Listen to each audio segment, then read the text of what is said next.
Hello friends, రేపు రాబోయే episode ప్రోమోలో ఏం జరుగుతుందో తెలుసుకుందాం. అందరూ ఇంట్లో ఉండగా ఎంగేజ్మెంట్కి ఒప్పుకోవడంతో ఇక ఇద్దరికి ఎంగేజ్మెంట్ జరుగుతూ ఉంటుంది. అప్పుడు అఖిలాండేశ్వరి వాళ్ళు, కౌశికి వాళ్ళందరూ చాలా హ్యాపీగా ఉంటారు. అబ్బాయి అమ్మాయి చేతికి, మాధురి చేతికి రింగ్ తొడుగుతూ ఉంటాడు. ఇక అప్పుడే ఒక్కసారిగా భవాని ఆపండి అని అంటుంది. అలా అనేసరికి అందరూ అలా చూస్తూ ఉంటారు. ఏమైంది ఇప్పుడు అని అంటూ కౌశికి అడుగుతుంది.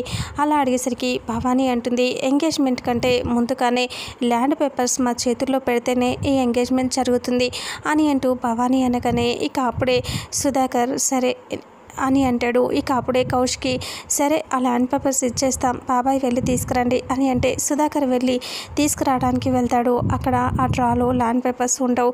ఇక అప్పుడే వచ్చి చెప్తాడు అక్కడ ల్యాండ్ పేపర్స్ లేవు అని చెప్పేసరికి ఒక్కసారిగా ఆలోచిస్తూ ఇక అలా చూస్తూ ఉంటారు. అందరూ టెన్షన్ పడుతూ చెప్పాం కదా ల్యాండ్ పేపర్స్ ఉండవని అని అంటూ భవానీ అంటూ ఉంటే ఇక నిషి ఇలా చూసి నవ్వుకుంటూ ఉంటుంది.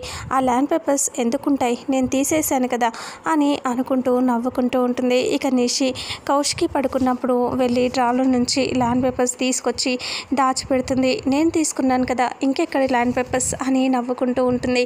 ఇక అప్పుడే అయితే ల్యాండ్ పేపర్స్ పోయాయన్నమాట అని అంటే ఎవరు చెప్పారు పోయాయని, ఒక్క నిమిషం నేను తీసుకొస్తాను అని అంటూ కౌశికి అంటుంది. అలా అనేస్తే నిషి అనుకుంటుంది ఎలా తీసుకొస్తుంది, ఇప్పుడు ల్యాండ్ పేపర్స్ లేవు కదా అని నిషి అనుకుంటూ ఉంటుంది. అంతలో కౌశికి, జగదాత్రి ఇద్దరు బెడ్రూమ్లోకి వెళ్ళిపోతారు. అలా వెళ్ళిపోయి ల్యాండ్ పేపర్స్ పోయాయని చెప్పలేదు కదా అని తీసుకొస్తామని బెడ్రూమ్లోకి వెళ్తారు. అలా వెళ్ళిన తర్వాత ఇద్దరు బెడ్రూమ్లో ఒకరు మొహాలు ఒకరు చూసుకొని నవ్వుకుంటూ ఉంటారు. ఇక నిషి ఇక్కడ కంగారు పడుతూ ఉంటుంది. ఆ ల్యాండ్ పేపర్స్ ఎలా తీసుకొస్తారు వీళ్ళు అనేసి. ఇక ఇంతటితో రేపు రాబోయే ఎపిసోడ్ ప్రోమో ఎండ్ అవుతుంది. ఇక ఫుల్ ఎపిసోడ్లో అసలు ఏం జరుగుతుందో తెలుసుకుందాం. వీడియోని చూసిన ప్రతి ఒక్కరూ వీడియోని లైక్ చేయండి, అలాగే షేర్ చేయండి. Thank you so much.